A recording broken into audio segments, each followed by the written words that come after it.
Hello everybody to this lesson. Today we are going to learn about scraping and masking. And I'm going to show you the techniques I used to create the cactus and the sticks area of this Sedona, Arizona landscape painting. So scraping, you'll see, is what we're going to do to create these lines. Masking is what I used to create the needles on the cactus and some of the grassy areas. So let's get started. Okay, so we have our marks drawn in. I have my cheap brush. And it really is just as simple as brushing it on. And if you're looking for supplies, I have all of my supplies on my supply list when you subscribe to my email list. So look in the comments of this video and you'll find a link.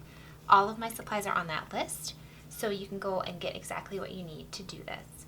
So whenever we're doing masking, that is actually the first thing you'll have to do, because masking is all about saving and protecting your white areas.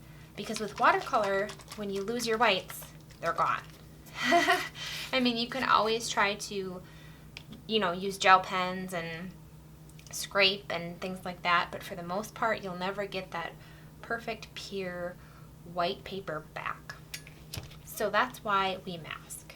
I like to use a nice old, not too expensive, super cheap brush, and then I have my PBO masking fluid, and I like pressing harder at first to get the thicker line, and then drawing upwards to get that nice thin line at the end. And that's the really cool thing about masking with a brush. You can mask with different kinds of tools.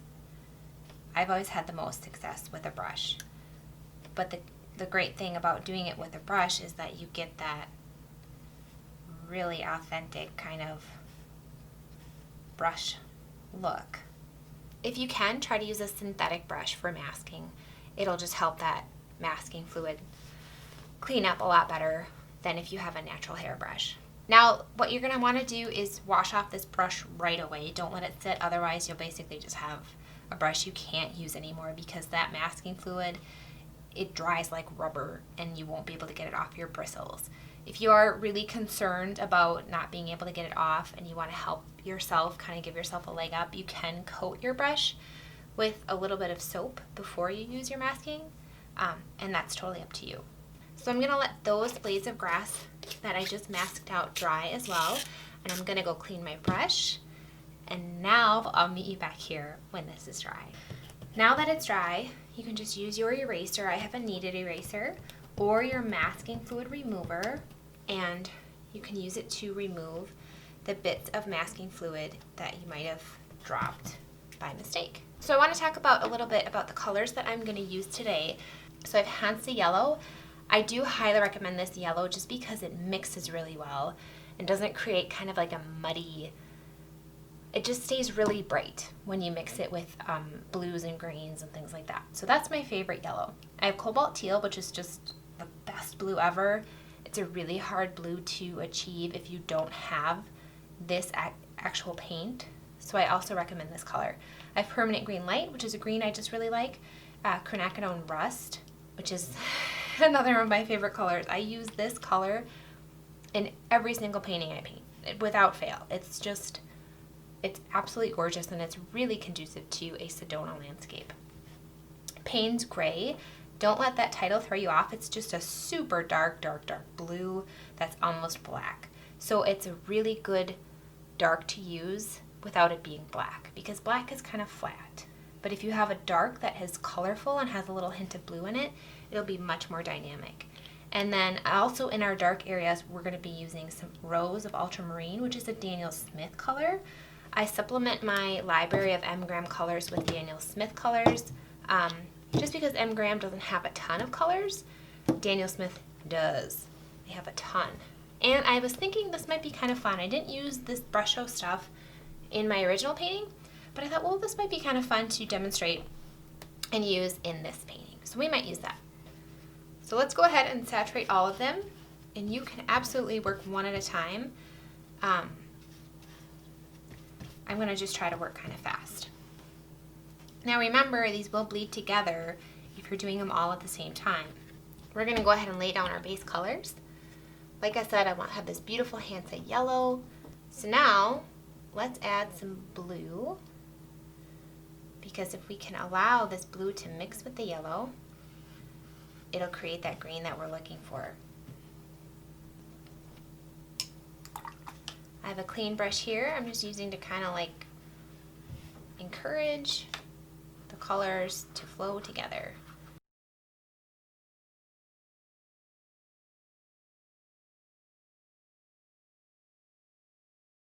Alright, now I'm going to add my green. Alright, now I can add some of that Payne's gray.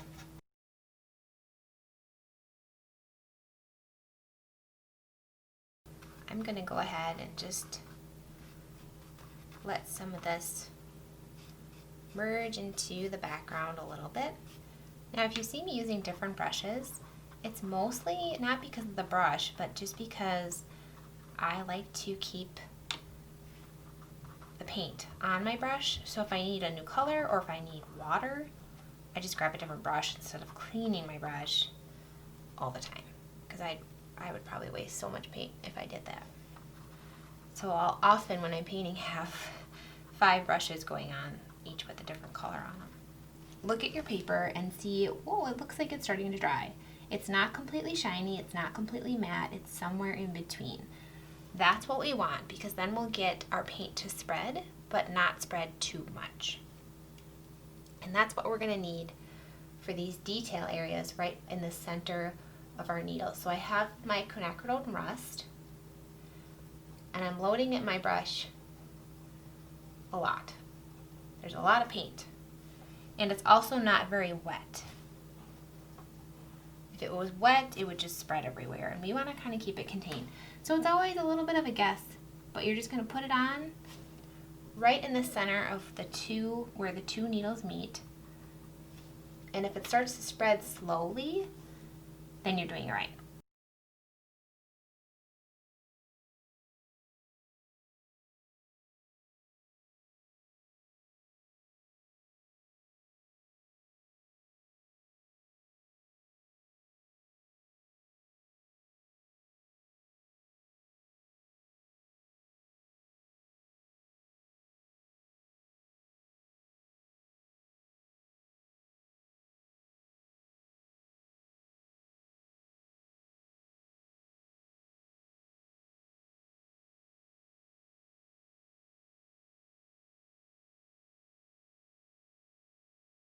Alright, so our cactus is mostly dry, so we're going to move on to scraping. And this one's really fun. So you just start by getting the area you were going to scrape nice and wet. And in the case of this painting, we are going to scrape out some of the tall kind of reed grass area. So for this, you want your paper wet, and you also want the wetness to soak in a little bit. And I'm going to use a staining color, a nice dark staining color. So we're scraping back to white. You could lay a color down and let that color dry, and then when you scrape, it would scrape back to that color instead of the color of the paper. But I'm going to skip a step and kind of use a staining color, because that means it'll scrape back to that color stain, and it kind of saves me a little bit of a step. So let's put our purple down.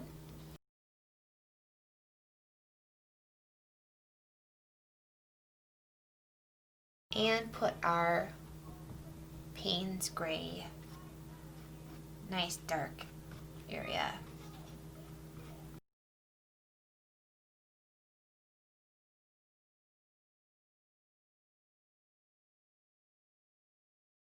And I'm just going to add a little bit of color down here just to kind of bring the whole painting together. So now, before we start scraping, I'm going to show you that I'm scraping with the bottom of one of my brushes. And honestly, this is all I pretty much use this brush for. It's a rigger brush, which basically just means it's long and thin. I typically don't like those brushes very much, but I keep it around because of this angle, and it works so well for scraping. So this is why scraping is so cool, because it also kind of puts this little outline on the edge. And you can see this was a little wet, so it's bleeding into it. But I can fix that. I'm not too worried about that. So when you start scraping, you realize it's really fun. And you kind of go overboard and you don't want to stop. You know, that's just watercolor. Isn't that the definition of watercolor? It's just so fun. You can't stop. So yeah, that's exactly how simple it is. You'll see, I mean, it's just, the paper's a little soaked, it's still wet. Once it's dry, you cannot scrape, unless you lay down a darker color and scrape that dark back to the color that you had already painted. So try that. That's really, really fun. I just love how it pushes the paint. And then you can kind of see here, it almost pushes the paint and then it scrapes into this area, and then the water and the paint pulls into that area up there and makes it go from scraped away all of a sudden to filled in. And it looks so cool. So, and like I said, with this purple, it's a staining color, so it doesn't scrape completely back to white, and it just makes this beautiful little layer. So it's a really fun thing to do. And now, since that's kind of all I'm going to do in the background, I'm going to show you another fun thing to do when your paint is somewhat wet. It's just to splatter plain water. Because again, that'll just push the paint away wherever that water lands and give you some fun texture. Okay, so our painting is dry, and how cool did the background turn out? And I wanted to point out, we only used 2 colors in the background. We used Rose of Ultramarine, a Daniel Smith color, and Payne's Gray, an M. Graham color. And the magic of this background is 100% from that Rose of Ultramarine color. So if you love how that purple basically separated into pink and blue and just turned gorgeous, definitely splurge, get yourself a tube of that paint and just have fun with it. So now we get to reveal our masking. That is our final step. So let's go ahead and do that.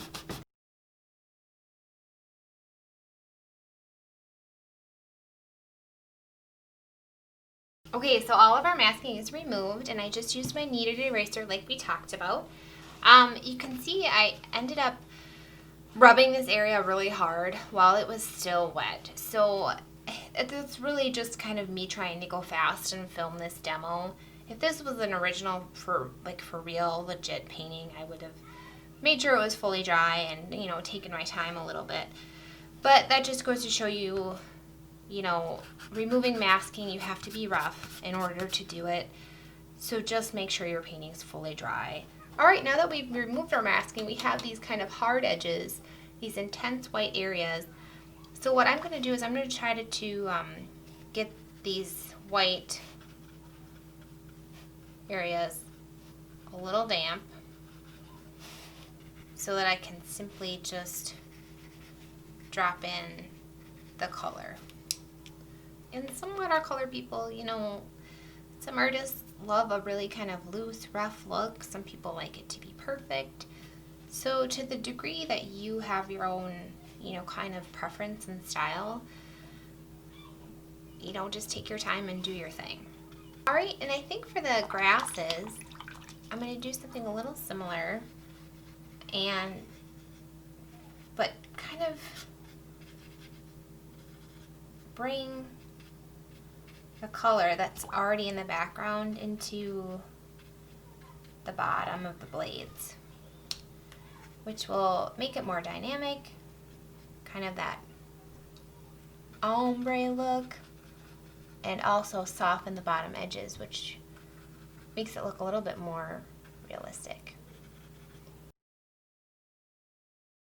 And that's really all I'm going to do for the grass. So that, my friends, is masking and scraping. A quick demo for you. happy painting.